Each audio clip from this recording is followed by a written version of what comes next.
സുഹൃത്തുക്കളെ, പരിശുദ്ധ ഖുർആനിൽ അല്ലാഹു തആല പറഞ്ഞു, നബി സല്ലല്ലാഹു അലൈഹി വസല്ലം തങ്ങളോട് റെക്കമെൻഡിന് ആവശ്യപ്പെടണം, ശഫാഅത്ത് തേടണം. അല്ലേ? മഹാനായ ഇമാം മാലിക് റളിയല്ലാഹു അൻഹു നബി സല്ലല്ലാഹു അലൈഹി വസല്ലം തങ്ങളുടെ ആ പടുകൂറ്റൻ ജാറമുണ്ടല്ലോ, പച്ചക്കുബ്ബയുള്ള ജാറം, ആ ജാറത്തിന്റെ സമീപത്ത് നിൽക്കുമ്പോ അബൂ ജഅഫറിൽ മൻസൂർ എന്ന് പറയുന്ന ഗവർണർ കുറച്ച് ശബ്ദത്തിലും സംസാരിച്ചു. മാലിക് ഇമാം പറഞ്ഞു, ഓ ഗവർണറെ, ഹുർമത്തുഹു മയ്യിതൻ കഹുർമതിഹി ഹയ്യാ, നബി തങ്ങൾക്ക് വഫാത്തിന്റെ ശേഷം ബഹുമാനത്തിനൊരു കുറവും ഇല്ല കേട്ടോ. അല്ലാഹ് ഖുർആനിൽ പറഞ്ഞില്ലേ, തങ്ങളെ മുന്നിന്ന് ശബ്ദമുയർത്താൻ പാടില്ല, അതുകൊണ്ട് നിങ്ങൾ ശബ്ദം പതുക്കെയാക്കണേ. ഗവർണറോടാണ് പറയുന്നത്. അതാണ് ആലിമിന്റെ ഉത്തരവാദിത്വം. ആരെന്ന് നോക്കിയിട്ടല്ല പറയല്. അതുകൊണ്ട് അതാ നിങ്ങൾ ശബ്ദം പതുക്കെയാക്കണേ. ഖുർആനിൽ അല്ലാഹ് എന്താ പറഞ്ഞ്, വലൽ ആഖിറത്തു ഖൈറുൽ ലക മിനൽ ഊലാ, നബിയെ തങ്ങൾക്ക് ദുനിയാവിനേക്കാൾ എത്രയോ ഖൈറ് ആഖിറാണ്. വഫാത്തിന് ശേഷമാണ് റസൂലുള്ളാഹിന്റെ പവർ കൂടുന്നത്. ആ റസൂൽ സല്ലല്ലാഹു അലൈഹി വസല്ലം തങ്ങളുടെ ഹദറത്തിൽ ശബ്ദം പൊക്കരുത്. ഫസ്തകന ലഹു അബൂ ജഅഫറിൻ, അപ്പോഴതാ ഗവർണർ വളരെ അച്ചടക്കത്തോടെ ശബ്ദം പതുക്കെയാക്കി.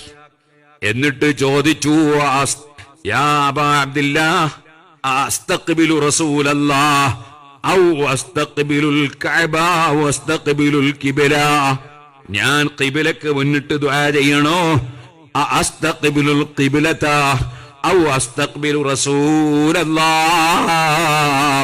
ഞാൻ റസൂലുള്ളാഹിനെ കൊള്ള തിരിഞ്ഞു ദുആ എടുക്കണോ, ഖിബ്ലക്ക് തിരിഞ്ഞു ദുആ ചെയ്യണോ, പറഞ്ഞു തരൂ മാലിക് ഇമാം തങ്ങളെ. ഏത് ഭരണാധികാരിയും ഏത് പണക്കാരനും ആലിമീങ്ങളോടല്ലേ ചോദിക്കേണ്ടത് എന്താ വേണ്ടത്? മാലിക് ഇമാം റളിയല്ലാഹു അൻഹു പറഞ്ഞു, ബലിസ്തഖ്ബിൽഹു വസ്തശ്ഫീ ബിഹി, നിങ്ങൾ റസൂലുള്ളാഹിനെ കൊള്ള തിരിഞ്ഞു നിന്നോ, വസ്തശ്ഫീ ബിഹി, എന്റെ റസൂലുള്ളാഹിനോട് ശഫാഅത്ത് തേടിക്കോ, ലിഅന്നഹു വസീലതുക വസീലതു അബീക്, അത് നിങ്ങൾക്കും ഇടയാളനാണ്, നിങ്ങളെ ബാപ്പ ആദം നബിക്കും ഇടയാളനാണ്, എല്ലാവർക്കും ഇടയാളനാണ് മുഹമ്മദുർ റസൂലുള്ളാഹി. സുബ്ഹാനല്ലാഹ്. എന്നിട്ട് പറയാണ്, ഞാൻ വെറുതെ പറഞ്ഞല്ല, വഖദ് ഖാല തആല, ഞാനിത് വെറുതെ പറഞ്ഞതല്ല ഗവർണറെ, അല്ലാഹ് ഖുർആനിൽ പറഞ്ഞതാണ്. വലൗ അന്നഹും യളമു അൻഫുസഹും ജാഊക ഫസ്തഗ്ഫിറുല്ലാഹ്, അതാ വല്ലവരും വല്ല തെറ്റും ചെയ്തു പോയാൽ അവര് തങ്ങളടുക്കൽ വരട്ടെ, ഫസ്തഗ്ഫിറുല്ലാഹ്, എന്നിട്ട് തങ്ങളുടെ അടുക്കൽ വെച്ച് അല്ലാഹുവോട് അവര് മാപ്പ് ചോദിക്കട്ടെ, വസ്തഗ്ഫറ ലഹുർ റസൂൽ, എന്നിട്ട് അതാ അല്ലാഹുവിന്റെ റസൂലിനോട് അവര് റെക്കമെൻഡിന് ആവശ്യപ്പെടട്ടെ. ഈ ആയത്തിന്റെ തഫ്സീർ ഇബ്നു കസീർ പറഞ്ഞത് അങ്ങനെയാണ്, വയസ്അലൂഹു വയസ്തഗ്ഫിറ ലഹും, ഓ നബിയേ ഞങ്ങളെ ദോഷം പൊറുക്കാൻ തങ്ങളൊന്ന് റെക്കമെൻഡ് ചെയ്യണേ എന്ന് റസൂലുള്ളാഹിനോട് അവരാവശ്യപ്പെടട്ടെ. വസ്തഗ്ഫറ ലഹുർ റസൂൽ, എന്നിട്ട് അള്ളാന്റെ റസൂല് അവരെ ദോഷം പൊറുക്കാൻ പടച്ചവനോട് റെക്കമെൻഡ് ചെയ്യുകയുമുണ്ടായാൽ ലവജദുല്ലാഹ തവ്വാബർ റഹീമാ, പടച്ചവൻ അവരെ ദോഷം പൊറുത്തു കൊടുക്കും. ഈ ആയത്തിന്റെ തഫ്സീറിൽ ഇമാം റാസി റളിയല്ലാഹു അൻഹു പറയാണ്, ഇന്നഹും ഇദാ ജാഊഹു, റസൂലുള്ളാഹിന്റെ അടുക്കൽ വന്നിട്ട് പടച്ചവനോട് മാപ്പ് ചോദിക്കണം എന്ന് പറഞ്ഞല്ലോ. കാരണം ജാഊ, അവര് വന്നത് എവിടെയാണ്? മൻ ഖസ്സഹുല്ലാഹു ബിരിസാലതിഹി, അല്ലാഹ് റസൂലാക്കി നിശ്ചയിച്ച മഹാന്റെ അടുക്കലാണ്. വഅക്രമഹു ബിവഹയിഹി, അല്ലാഹ് വഹയി കൊടുത്ത് ബഹുമാനിച്ച നബിന്റെ അടുക്കലാണ്. വജഅലഹു സഫീറൻ ബൈനഹു വബൈന ഖൽഖിഹി, അല്ലാഹുവിന്റെ സൃഷ്ടികൾക്കിടയിലും അല്ലാഹുവിന്റെ ഇടയിലും അല്ലാഹ് മധ്യവർത്തിയാക്കി വെച്ച റസൂലുള്ളാഹിന്റെ അടുക്കലല്ലേ അവര് വന്നത്. ഫൈദാ കാന കദാലിക, അങ്ങനെയാകുമ്പോൾ റസൂലുള്ള അങ്ങനെ അല്ല മധ്യവർത്തിയാക്കി വെച്ച ആളായതിനാൽ ലാ യറുദ്ദു ശഫാഅതഹു, റസൂലുള്ളാഹിന്റെ റെക്കമെൻഡ് അല്ല തള്ളൂല. അതുകൊണ്ടാണ് അല്ല പറഞ്ഞത് അള്ളാന്റെ റസൂൽ അവർക്ക് വേണ്ടി റെക്കമെൻഡ് ചെയ്യട്ടെ, ഞാൻ പുറത്തു കൊടുത്തോളാം. അപ്പൊ സുഹൃത്തുക്കളെ, റസൂലുള്ളാഹി സ്വല്ലല്ലാഹു അലൈഹി വസല്ലം റെക്കമെൻഡ് തേടണം എന്ന് ഖുർആൻ. തേടാത്തവർ മുനാഫിഖീങ്ങളാണ്, തേടാൻ സന്നദ്ധത കാണിക്കാത്തവർ മുനാഫിഖീങ്ങളാണെന്ന് ഖുർആൻ.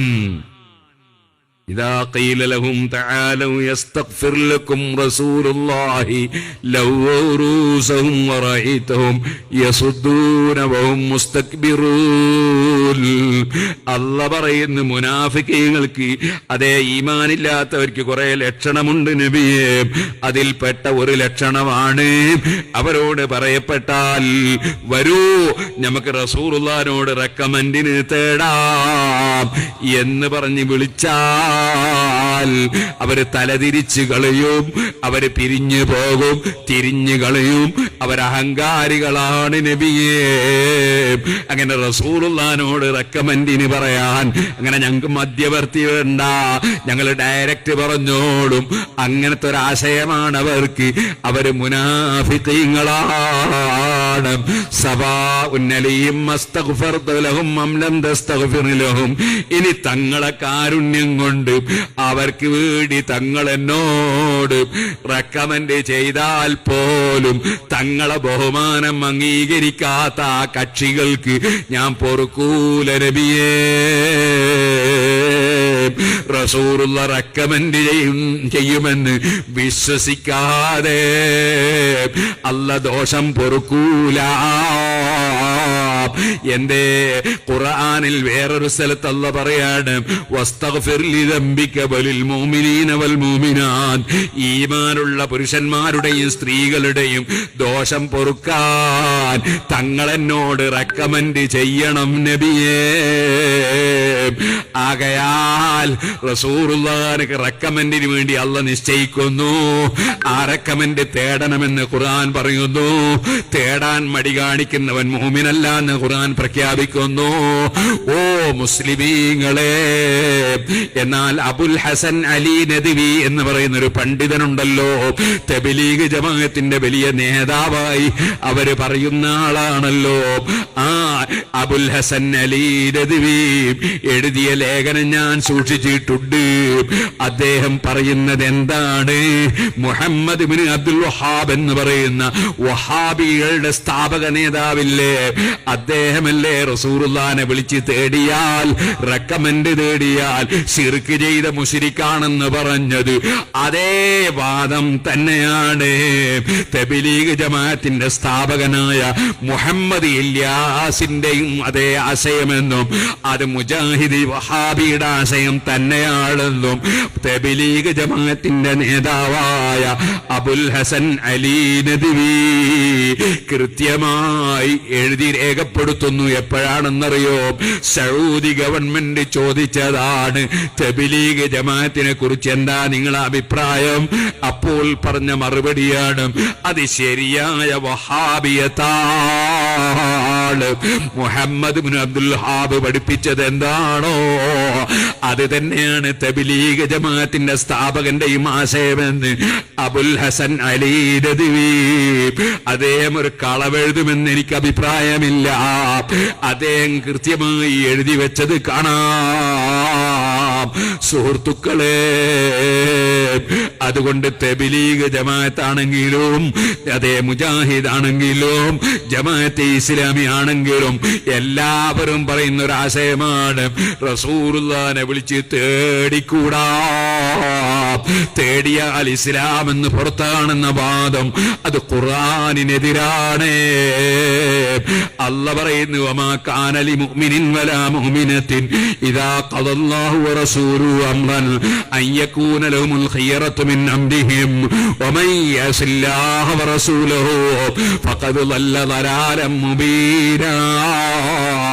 ഈമാനുള്ള ആണോ പെണ്ണോ അല്ലാഹുവും റസൂലും ഒരു തീ തീരുമാനം പറഞ്ഞാൽ അത് അംഗീകരിക്കാതെ അത് ഞാൻ അംഗീകരിക്കൂല എന്ന് പറഞ്ഞാൽ അവര് പിന്നെ മുഅ്മിനല്ല, അവര് പിഴച്ചുപോയി. അതുകൊണ്ട് ഓ മുസ്ലിമീങ്ങളെ, നിങ്ങൾ ആലിമീങ്ങളെ പിന്തുടരുക. നിഷ്കളങ്കരായ ആലിമീങ്ങൾ, ഞാൻ പറഞ്ഞില്ലേ കണ്യത്തുസ്താദിനെ EKS മുസ്ലിയാരുടെ ആണ്ട് നടക്കുന്ന സമയമാണ്. EK ഉസ്താദിനെ, അതിനെ അതേപോലെ തന്നെ കീഴന ഉസ്താദിനെ, സുന്നത്ത് ജമാഅത്തിന്റെ ഏത് സംഘടനയിൽ പ്രവർത്തിച്ച ആലിമീങ്ങളാണെങ്കിലും അവര് വിവരമുള്ളവരാണല്ലോ. അവരെ ഉസ്താദുമാരില്ലേ, ശംസുൽ ഉലമാ ഖുതുബി മുഹമ്മദ് മുസ്ലിയാരില്ലേ, അതെ അവിടുത്തെ ഉസ്താദ് കുഞ്ഞഹമ്മദ് ഹാജിയില്ലേ, അവിടുത്തെ ഉസ്താദ് അബ്ദുൽ അസീസ് മുസ്ലിയാർ വളപ്പില്, അവരല്ലേ ബദ്ർ മൗലിദ് എഴുതിയത്. അങ്ങനെ തുടങ്ങി മേൽപോട്ട് ഉമർ ഖാദി റളിയല്ലാഹു അൻഹു ഇല്ലേ, സൈനുദ്ദീൻ മഖ്ദൂബ് തങ്ങളില്ലേ, മമ്മിക്കുട്ടി ഖാദിയില്ലേ, അങ്ങനെ പോയിട്ട് ഇബ്നു ഹജറുൽ ഹൈതമി തങ്ങളില്ലേ, അതേ സക്കരിയ അൻസാരി തങ്ങളില്ലേ, അതിന്റെ മേലോട്ട് സുബ്ഹാനല്ലാഹ് ഇമാം നവവിയില്ലേ, ഇമാം റാഫിയില്ലേ, അവരൊക്കെ ആരാണ്? കിതാബ് എഴുതിക്കൊണ്ടിരിക്കുമ്പോൾ വിളക്ക് കെട്ടുപോയി. അപ്പോഴതാ തൊട്ടടുത്ത മരത്തിൽ നിന്ന് കറാമത്ത് കൊണ്ട് ലൈറ്റ് വരുന്നു, എഴുതി മുഴുമിക്കുന്നു ഇമാം റാഫി. അതേ സംഭവം തന്നെ ഇമാം നവവി തങ്ങൾക്ക് സംഭവിച്ചപ്പോ നവവി ഇമാമിന്റെ കയ്യിന്റെ വിരല് പ്രകാശിക്കുന്നു. ഇന്നത്തെ പോലെ അതാ കരണ്ടുള്ള കാലമല്ല, സംവിധാനമില്ല. തിരിവിളക്ക് കെടുമ്പോൾ കയ്യിന്റെ വിരലതാ പ്രകാശിക്കുന്നു. ഏതുപോലെ ബുഖാരിയിൽ ഹദീസില്ലേ, റസൂലുള്ളാഹിന്റെ സദസ്സിൽ സംസാരിച്ച് ഉസൈദ് ഇബ്നു ഹുദൈർ റളിയല്ലാഹു അൻഹു, അബ്ബാദ് ഇബ്നു ബിശ്ർ റളിയല്ലാഹു അൻഹു രാത്രി കുറെ വൈകിട്ട് പുറപ്പെട്ടപ്പോൾ രണ്ടാളെ കയ്യിലും വെളിച്ചമില്ല. രണ്ടാളെ കയ്യിലും ഓരോ വടിയുണ്ട്. ഒരു വടി പ്രകാശിക്കുന്നു, ആ പ്രകാശത്തിലൂടെ രണ്ട് സഹാബികളും നടക്കുന്നു. രണ്ടാളും വഴി തിരിഞ്ഞു പോകേണ്ട സ്ഥലമെത്തിയപ്പോ മറ്റേയാളെ കയ്യിലെ വടിയും പ്രകാശിക്കുന്നു. സഹാബത്തിന്റെ കറാമത്തിൽപ്പെട്ടതല്ലേ. ഇതുപോലെയുള്ള 1000 കറാമത്തുകളുണ്ടായ വലിയ വലിയ ഔലിയാക്കളായ ഇമാമിങ്ങൾ. ഓ സുഹൃത്തുക്കളെ, ചിലപ്പോ ഞാൻ നേരത്തെ പറഞ്ഞതുപോലെ CM വലിയുള്ളാനെ സംബന്ധിച്ച് CM വലിയുള്ള പൊരുത്തപ്പെടാത്ത ചില ആശയങ്ങൾ ചില വിവരമില്ലാത്തവര് പറയുമ്പോ അത് പറയല്ലേ, വിശ്വസിക്കല്ലേ എന്ന് പറയുമ്പോൾ അതാ അലിമീങ്ങളെ കുതിര കയറുന്നവരില്ലേ.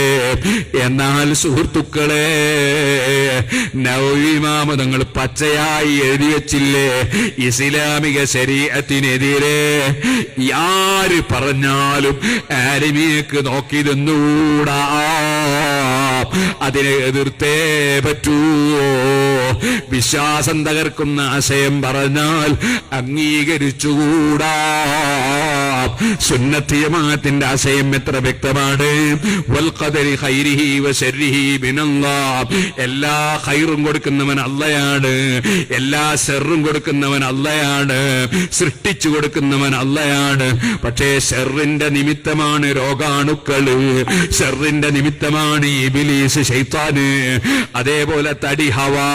അങ്ങനെ ശർറിന് നിമിത്തങ്ങളുള്ളത് പോലെ ഖൈറിന്റെ നിമിത്തമാണ് മലക്കുകള്, ഖൈറിന്റെ നിമിത്തമാണ് അമ്പിയാക്കള്, ഖൈറിന്റെ നിമിത്തമാണ് ഔലിയാക്കള്, ഖൈറിന്റെ നിമിത്തമാണ് ആലിമീങ്ങള്, ഖൈറിന്റെ നിമിത്തമാണ് കഅബ ശരീഫ്, ഖൈറിന്റെ നിമിത്തമാണ് ഹജറുൽ അസ്വദ്, അതേ ഖൈറിന്റെ നിമിത്തമാണ് പള്ളി, ഖൈറിന്റെ നിമിത്തമാണ് ഇൽമെഴുതിയ കിതാബ്, ഖൈറിന്റെ നിമിത്തമാണ് അള്ളാന്റെ പേര്, ഖൈറിന്റെ നിമിത്തമാണ് മുസ്ഹഫ്, ഖൈറിന്റെ നിമിത്തമാണ് ഖുർആന്. അങ്ങനെ ഖൈറിന് ഒരുപാട് നിമിത്തങ്ങളുണ്ട്. ആ നിമിത്തങ്ങൾ ആദരിക്കുന്നതും ആ നിമിത്തങ്ങളുമായി ബന്ധപ്പെടുന്നതും കഅബന്റെ സമീപത്ത് ചെന്നിട്ടോ അല്ലെങ്കിൽ കഅബ ഓർമ്മിച്ചിട്ടോ ഒരാൾ കഅബ ശരീഫിന്റെ ബഹുമാനം കണക്കിലെടുത്ത് എന്റെ ദോഷം പൊറുക്കണേ എന്ന് പറഞ്ഞാൽ അത് കഅബയെ ആരാധിക്കലല്ല. അല്ല ബഹുമാനിച്ച കഅബയെ ബഹുമാനിക്കലാണ്. ഹജറുൽ അസ്വദും ചുംബിച്ചിട്ടൊരാൾ കരഞ്ഞ് അല്ലാഹുവിനോട് ദോഷം പൊറുക്കണേ എന്ന് പറഞ്ഞാൽ അത് ഹജറുൽ അസ്വദിനെ ആരാധിക്കലല്ല, ഹജറുൽ അസ്വദിനെ ബഹുമാനിക്കലാണ്. അതേ കഅബത്തിലേക്ക് തിരിഞ്ഞിട്ട് ഒരാൾ അല്ലാഹ്ക്ക് സുജൂദ് ചെയ്താൽ ആ സുജൂദ് കഅബത്തിനല്ല, അല്ലാഹ്ക്കുള്ള സുജൂദാണ്. പക്ഷേ കഅബയെ അവിടെ ബഹുമാനിച്ചതാണ്. ഇതുപോലെ റസൂലുള്ളാഹിനെ വിളിച്ച് റെക്കമെൻഡ് തേടിയാൽ, അല്ലെങ്കിൽ അതാ റസൂലുള്ളാഹിനെ ബഹുമാനം കണക്കിലെടുത്ത് അവിടുത്തെ ഉമ്മത്തായ എന്റെ ദോഷം പൊറുക്കണം അല്ലാ എന്ന് പറഞ്ഞാൽ കഅബത്തിനേക്കാൾ ബഹുമാനമില്ലേ അള്ളാന്റെ റസൂലിന്? കഅബയെ മുൻനിർത്തി ചോദിക്കുമ്പോൾ അത് കഅബയെ ബഹുമാനിക്കലല്ലേ? റസൂലുള്ളാഹിനെ മുൻനിർത്തി ചോദിക്കുമ്പോ റസൂലുള്ളാഹിനെ മുൻനിർത്തി ചോദിക്കൽ അവിടുത്തെ ബഹുമാനിക്കലല്ലേ? അതുകൊണ്ടല്ലേ ഉമർ ഖാദി റളിയല്ലാഹു അൻഹു ചൊല്ലിയത് ബിൽഹഖി മഅബൂദുൻ ലനാ മിൻഹുൻ നസ്ർ വലഹുൽ ഗിനാമൽ കുല്ലു ഇല്ലാ മുഫ്തഖിർ. എല്ലാ അമ്പിയാക്കളും ഔലിയാക്കളും മലക്കുകളും എല്ലാവരും അല്ലാഹുവിനെ ആശ്രയിക്കുന്നവരാണ്. പടച്ചവനെ ആശ്രയിക്കാത്ത ആരുമില്ല, ഒന്നുമില്ല. ആശ്രയമില്ലാത്തവൻ അല്ല മാത്രമേ ഉള്ളൂ, അവൻ മാത്രമേ ആരാധനക്കർഹനുള്ളൂ. മിൻഹുൻ നസ്ർ, ആര് മുഖേന ഏത് സഹായം കിട്ടിയാലും അത് അല്ലാന്റെ സഹായമാണ്. അല്ലയല്ലാതെ സഹായം സൃഷ്ടിച്ചു കൊടുക്കുന്നവനില്ല, അല്ലാന്റെ സഹായമല്ലാതെ കിട്ടാനില്ല. നബിതങ്ങൾ മുഖേന കിട്ടുന്ന അല്ലാന്റെ സഹായം, ഔലിയാക്കൾ മുഖേന കിട്ടുന്ന അല്ലാന്റെ സഹായം, മരുന്ന് മുഖേന കിട്ടുന്ന അല്ലാന്റെ സഹായം, അതേ അമ്പിയാക്കളോ മലക്കുകളോ മുഖേന കിട്ടിയാലും അല്ലാന്റെ സഹായം, അതേ ഡോക്ടർ മുഖേന കിട്ടിയാലും അല്ലാന്റെ സഹായം, മുതലാളി മുഖേന കിട്ടിയാലും അല്ലാന്റെ സഹായം. വമൻ നസ്റു ഇല്ലാ മിൻ ഇൻദില്ലാഹിൽ അസീസിൽ ഹകീം, അല്ലാഹുവിങ്കൽ നില്ലാതെ സഹായമില്ല. ആ സഹായത്തിന്റെ നിമിത്തങ്ങളായി അല്ലാഹു തആല വെച്ച സ്ഥാപനങ്ങളെയും വസ്തുക്കളെയും വ്യക്തികളെയും ആദരിക്കുന്നതും അവരുമായി ബന്ധപ്പെടുന്നതും ഒരിക്കലും തവക്കുലിനെതിരല്ല. ഇമാം റാസി വ്യക്തമായി പച്ചയായി എഴുതി വെച്ചില്ലേ, അല്ലാഹു ഉപകാരത്തിന്റെ നിമിത്തമായി വെച്ച സംഗതികളെ ബന്ധപ്പെടുന്നത് അല്ലാഹുവിൽ ബരമേൽപ്പിക്കുന്നതിന് എതിരല്ല കേട്ടോ. ഇതുകൊണ്ടല്ലേ മൂസാ നബി അലൈഹി ഇസ്ലാമിനോട് വെള്ളം തേടിയില്ലേ അനുയായികള്? ഖുർആനത് പറഞ്ഞില്ലേ, വൗഹൈനാ ഇലാ മൂസാ ഇദ് ഇസ്തസ്ഖാഹു ഖൗമുഹു. മൂസാ നബിയുടെ ജനങ്ങൾ മൂസാ നബിയോട് വെള്ളത്തിന് തേടി നബിയെ. അപ്പൊ മുഅ്ജിസത്ത് മുഖേന വെള്ളം കൊടുക്കാൻ നമ്മൾ മൂസാ നബിക്ക് ഓർഡർ ചെയ്തു. ഫംബജസത്ത് മിൻഹു സനതാ അസ്റത ഐനാ, വടികൊണ്ട് പാറ കടിക്കാൻ പറഞ്ഞു. അതാ 12 അതാ തോടുകൾ പൊട്ടി ഒലിച്ചു. യാക്കൂബ് നബി അലൈഹിസ്സലാമിന്റെ മക്കൾ യൂസുഫ് നബി അലൈഹിസ്സലാമിനെ ആക്രമിച്ചു, ബാല്യ തെറ്റ് ചെയ്തു, സ്വന്തം സഹോദരനെ ആക്രമിച്ചു. അവസാനം തൗബ ചെയ്യുമ്പോ യാക്കൂബ് നബിയോട് മക്കൾ പറഞ്ഞു, യാ അബാന അസ്തഗ്ഫിർ ലനാ, ഞങ്ങളെ ദോഷം പൊറുക്കാൻ വേണ്ടി ബാപ്പ അല്ലാഹുവിനോട് പറയണേ, ബാപ്പ അല്ലാഹുവിനോട് റെക്കമെൻഡ് ചെയ്യണേ. അപ്പൊ യാക്കൂബ് നബി എന്താ പറഞ്ഞത്? അള്ളാഹിന്റെ അടുത്ത് മധ്യവർച്ചൊന്നും വേണ്ട, നിങ്ങൾ ഡയറക്റ്റ് പറഞ്ഞാൽ മതിനാ? അല്ല, പിന്നെ എന്താ പറഞ്ഞു? സൗഫ അസ്തഗ്ഫിർ ലക്കും റബ്ബി, എന്റെ റബ്ബിനോട് നിങ്ങളെ ദോഷം പൊറുക്കാൻ വേണ്ടി ഞാൻ റെക്കമെൻഡ് ചെയ്യും. അപ്പൊ അമ്പിയാക്കൾക്ക് റെക്കമെൻഡ് ഉണ്ട്, ഔലിയാക്കൾക്ക് റെക്കമെൻഡ് ഉണ്ട്. അതൊന്നും നിഷേധിക്കാൻ പോകരുത്. അത് നിഷേധിച്ചാൽ നമ്മൾ ഖുർആൻ നിഷേധിക്കലാകും, ഹദീസ് നിഷേധിക്കലാകും. ഏതെങ്കിലും വിവരമില്ലാത്ത ആളുകൾ എടുക്കുന്ന ക്ലാസ് കേട്ടിട്ട് എന്റെ പ്രിയപ്പെട്ട മുസ്ലിമീങ്ങളെ, നിങ്ങളെ ഈമാൻ കളയരുത്. ഈമാനോടെ ജീവിച്ച് ഈമാനോടെ മരിക്കണം. യൂസുഫ് നബി അലൈഹിസ്സലാം ഈജിപ്തിന്റെ ഭരണാധികാരിയായി വലിയ സ്ഥാനമൊക്കെ അല്ലാഹു തആല കൊടുത്തു. ചെറിയ സ്ഥാനമൊന്നല്ല കൊടുത്തത്, വലിയ സ്ഥാനം അല്ലാഹു തആല കൊടുത്തു. ആ സ്ഥാനമൊക്കെ കിട്ടിയപ്പോ യാക്കൂബ് നബി യൂസുഫ് നബി അലൈഹിസ്സലാമിന്റെ അവസാനത്തെ ദുആ, റബ്ബി ഖദ് അതൈതനി മിനൽ മുൽക്ക്, അല്ലാഹുവേ നീ എനിക്ക് അധികാരത്തിൽ നിന്ന് പലതും തന്നു. വഅല്ലംതനി മിൻ തവീലിൽ ഹദീസ്, സ്വപ്നത്തിന്റെ വ്യാഖ്യാനം നീ എനിക്ക് പഠിപ്പിച്ചു തന്നു. ഫാത്തിറ സമാവാതി വൽ അർദ്, ആകാശഭൂമികൾ മുഴുവനും സൃഷ്ടിച്ചു പോറ്റി വളർത്തുന്ന അല്ലാഹ്, ഇതൊന്നല്ല വിഷയം. എനിക്ക് ഇവിടുത്തെ അധികാരമല്ല വിഷയം. ഇവിടുത്തെ പണമല്ല വിഷയം, ഇവിടുത്തെ അംഗീകാരമല്ല വിഷയം, അതെ ഇവിടെയുള്ള ഒന്നുമല്ല വിഷയം. എന്റെ വിഷയം തവഫനി മുസ്ലിമൻ അന്ത വലി ഫിദ്ദുനിയാ വൽ ആഖിറ, ആഖിറത്തിലും ദുനിയാവിലും എന്റെ സംരക്ഷകൻ നീയാണ് അല്ലാഹ്. തവഫനി മുസ്ലിമൻ വഅൽഹിഖ്നി ബിസ്സാലിഹീൻ, എന്നെ മുസ്ലിമായി മരിപ്പിക്കണം അല്ലാഹ്, സജ്ജനങ്ങളുടെ കൂടെ ചേർക്കണം അല്ലാഹ്. ഇവിടെ എന്ത് പണമുണ്ടായിട്ടെന്താ, ഇവിടെ എന്ത് അധികാരം ഉണ്ടായിട്ടെന്താ, മരിച്ചു പോലേ സഹോദരന്മാരെ. എല്ലാ കൊട്ടാരവും വിട്ടേത് രാജാവ് ഇറങ്ങണ്ടേ, എല്ലാ പണവും വിട്ടേത് മുതലാളിയും ഇറങ്ങണ്ടേ, എല്ലാ സ്റ്റേജും വിട്ട് എല്ലാ പണ്ഡിതന്മാരും ഇറങ്ങണ്ടേ, എല്ലാവർക്കും മരിക്കണ്ടേ. മരിക്കുമ്പോൾ ഈമാനോടെ മരിക്കണോ? പരിശുദ്ധ അഹ്ലുസ് സുന്നത്തി വൽ ജമാഅത്തിന്റെ ആശയവും ആദർശവും അംഗീകരിച്ച് ജീവിക്കണം. ജനങ്ങൾ കൈപിടിച്ച് ചുംബിച്ചിട്ട് അമ്മക്കൊന്നും കിട്ടാനില്ല, ജനങ്ങൾ തക്ബീർ ചൊല്ലിയിട്ട് അമ്മക്കൊന്നും കിട്ടാനില്ല, അതേ ജനങ്ങൾ നമ്മളെ ബഹുമാനിച്ച് പറഞ്ഞിട്ട് അമ്മക്കൊന്നും കിട്ടാനില്ല. നമുക്ക് കിട്ടേണ്ടത് അല്ലാഹുവിങ്കൽ നിന്നാണ്. അതിന് ഇഖ്ലാസോടെ സുന്നത്ത് ജമാഅത്തിന് ഖിദ്മത്ത് ചെയ്യണം, കൃത്യമായി 5 വഖത്ത് നിസ്കരിക്കണം, നോമ്പെടുക്കണം, സകാത്ത് കൊടുക്കണം, ഹജ്ജ് ചെയ്യണം. അങ്ങനെ അല്ലാഹ് നിർബന്ധമാക്കിയതൊക്കെ കഴിവനുസരിച്ച് ചെയ്യേണ്ടതൊക്കെ ചെയ്യണം. കുടുംബ ബന്ധം ചേർക്കണം, അയൽവാസികൾക്ക് നന്മ ചെയ്യണം. ഇവിടെ തീവ്രവാദികളും ഭീകരവാദികളും അക്രമികളുമാകാൻ പാടില്ല, സമാധാനികളാകണം. മറ്റു മതക്കാരോട് സൗഹാർദ്ദത്തിൽ ജീവിക്കണം. നമ്മുടെ ഭാര്യമാരോട് നല്ല പെരുമാറ്റമായി ഇരിക്കണം. മക്കളെ സുന്നത്ത് ജമാഅത്തിന്റെ മദ്രസയിൽ മാത്രം പഠിപ്പിക്കണം. അള്ളാഹുവിന്റെ 20 സിഫത്ത് പഠിപ്പിക്കേണ്ട മക്കൾക്ക്, അള്ളാഹിന്റെ എല്ലാ ബഹുമാനവും പഠിപ്പിക്കണ്ടേ. അത് പഠിപ്പിക്കാത്തതുകൊണ്ടല്ലേ മുജാഹിദീങ്ങൾ അള്ളാഹ്ക്ക് 2 കൈയുണ്ട്, വലത്ത് ഭാഗത്ത് 2ആണെന്ന് 2007 എഴുതി വെച്ചു, 2009 അള്ളാഹ്ക്ക് ഇടത്തെ കൈ ഉണ്ട് എന്ന് എഴുതി വെച്ച്, ഈ രൂപത്തിൽ ഇടത്തെ കൈ ഇല്ല എന്നാണ് 2007 എഴുതി വെച്ചത്. എന്തുകൊണ്ട്? അള്ളാഹുവിൽ വിശ്വാസമില്ല, അള്ളാഹിനെ പറ്റി പഠിച്ചിട്ടില്ല, അള്ളാഹിന്റെ 20 സിഫത്ത് അവരെ മദ്രസയെ പഠിപ്പിക്കുന്നില്ല, വാജിബായ സിഫത്തും പഠിപ്പിക്കുന്നില്ല, 20 മുസ്തഹീലും പഠിപ്പിക്കുന്നില്ല. റസൂലുള്ളാഹിനെ സംബന്ധിച്ച് മദ്രസയിൽ സാധാരണ മനുഷ്യന് പഠിപ്പിച്ചു. സുബ്ഹാനല്ലാഹ്, അങ്ങനെ എന്തെല്ലാം അബദ്ധങ്ങൾ. അതിലും നമ്മളെ മക്കൾ അങ്ങനത്തെ ഒരു സ്ഥാപനത്തിലും പറഞ്ഞേക്കരുത്. സുന്നത്ത് ജമാഅത്തിന്റെ മദ്രസയിൽ പഠിപ്പിക്കണം. ആഖിറത്തിൽ വെച്ച് മക്കൾ നമ്മൾ ചോദ്യം ചെയ്യും, ഞങ്ങളെ പഠിപ്പിച്ച് ബാപ്പയാണെന്ന് പറയും. അതുകൊണ്ട് സുന്നത്ത് ജമാഅത്ത് മുറുകെ പിടിച്ച് ജീവിക്കണം, അതിന്റെ പ്രചാരകരാകണം, അതിന്റെ പ്രവർത്തകരാകണം. സുന്നികൾ ഭിന്നിക്കരുത്. സംഘടനകൾ 1 2 എത്രയായിരുന്നാലും സുന്നത്ത് ജമാഅത്തിന്റെ ആശയത്തിലെല്ലാവരും മുറുകെ പിടിച്ച് ഒറ്റക്കെട്ടായി ജീവിക്കണം, സഹായിക്കണം, സഹകരിക്കണം, നല്ലവരായി ജീവിച്ച് ഈമാനോടെ മരിക്കണം. അല്ലാഹുവേ, അതിന് വഴി തുറക്കുന്നതായി ഞങ്ങളെ എല്ലാ പ്രഭാഷണങ്ങളും, എല്ലാ സംഘടനകളും, എല്ലാ സ്ഥാപനങ്ങളും നീ കബൂൽ ചെയ്യണം അല്ലാഹ്. ലോകം പടച്ചതല്ല, ലോകം നിയന്ത്രിക്കുന്നതുമല്ല, തർക്കല്ല. പക്ഷേ അല്ലാഹു തആല അവന്റെ ഹബീബിനെ പടച്ച് ആ ലോകത്തിന്റെ അധികാരം ആർക്ക് കൈമാറുന്നു? ഹബീബായ മുഹമ്മദുർ റസൂലുള്ളാഹി സ്വല്ലല്ലാഹു അലൈഹി വസല്ലം.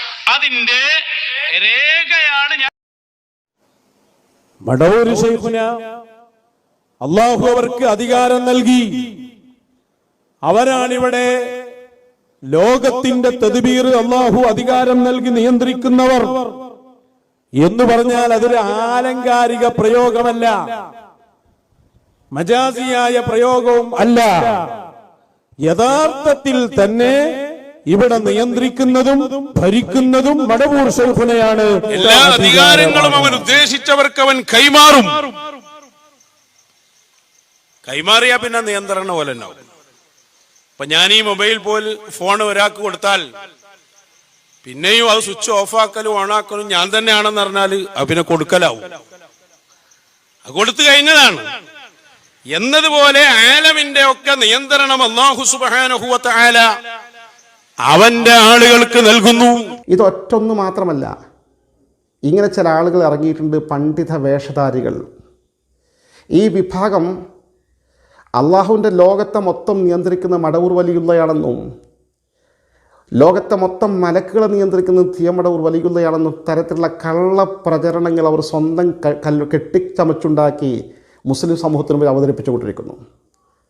തീർച്ചയായും ഇത് മാരകമായ ഒരു പ്രശ്നമാണ്. ഇത്തരം വാർത്തകളും വിശേഷങ്ങളും അറിയാൻ ഞങ്ങളുടെ ചാനൽ ഉടൻ തന്നെ സബ്സ്ക്രൈബ് ചെയ്യുക, ലൈക്ക് ചെയ്യുക, ഷെയർ ചെയ്യുക. ജനങ്ങളിലേക്ക് എത്തിക്കണമെന്ന് നിങ്ങൾ ആഗ്രഹിക്കുന്ന വാർത്തകളും വിശേഷങ്ങളും പ്രമുഖരുടെ പ്രഭാഷണങ്ങളും ഞങ്ങളുടെ വാട്സപ്പ് നമ്പറിലേക്ക് അയച്ചു തരിക. നന്മ വളരട്ടെ, തിന്മക്കെതിരെ നമുക്ക് ഒരുമിച്ച് നിൽക്കാം.